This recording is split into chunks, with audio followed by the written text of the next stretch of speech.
For 27 long and difficult years, the residents of Bhopal, India, have been affected by the Union Carbide explosion, which occurred at 12:05 a.m. on the 2nd of December 1984.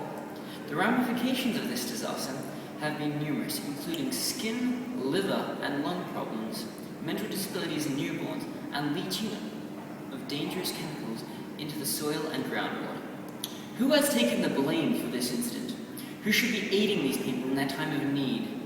The few who should be taking responsibility have fled back to their large mansions to hide from the guilt. But there are a few standing up for this small town and trying to make a change in any way possible. Look at this desolation, 27 years later, and the skeleton of the factory still remains, looming over this thriving centre. There are still some things that Dow Chemicals could be doing to aid the situation. This building is a horrible reminder of the faults in the judicial system, with ownership and the cleanup of this lot tangled in court cases in both the US and India. This is where they store the chemicals, and they are still here right now despite this tragedy that happened. These chemicals are dangerous and poisonous, and they're still stored and contained right near the city in this structure here. As you can see, it is not modern, and it does not look like it has high safety regulations, and it is very dangerous. We are standing here beside this tank, which was where the gas leaked from.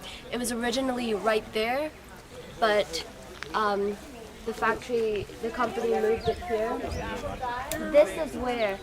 This is the cause of the destruction of hundreds of lives and a whole city. But thankfully, there are still some who are trying to make a difference.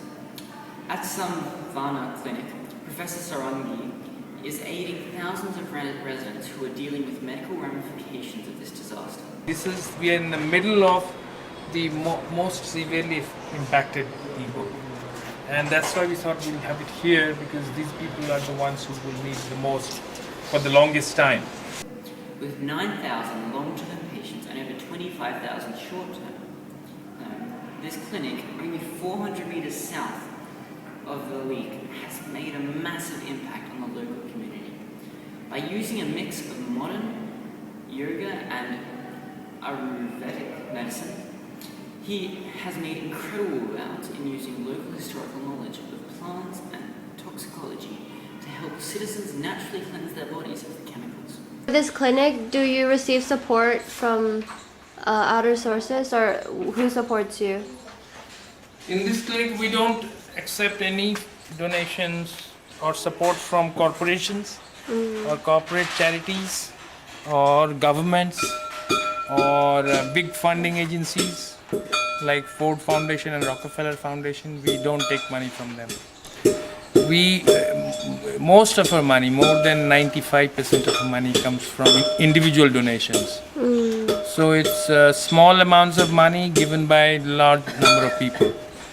Right now we have about 15,000 people who give us money. People who come here, like patients, they don't have to pay for it, right? They don't pay anything. Okay. They don't pay for medicines, or they don't pay for tests, nothing. Yeah. Has Dow Chemicals tried to donate money here? No. What they have done is they basically collected information on us about how the clinic runs, what we do, even to the extent of that the fact that we use soap nut to clean, even that is recorded in by their intelligence agency.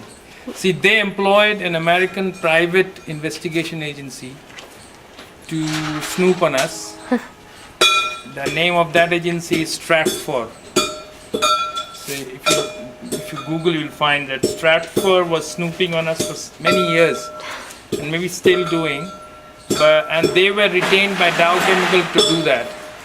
And the way we found out all this was because one person, his name is Jeremy Hammond. So if you Google Jeremy Hammond, you'll find what he did. He released all the documents, which was how Stratfor was snooping on activists against Carbide and Dow. How can a town beat a corporation unwillingly to accept responsibility for the death of hundreds of thousands? How does a citizenship connect to address the inaction of their government in providing medical care?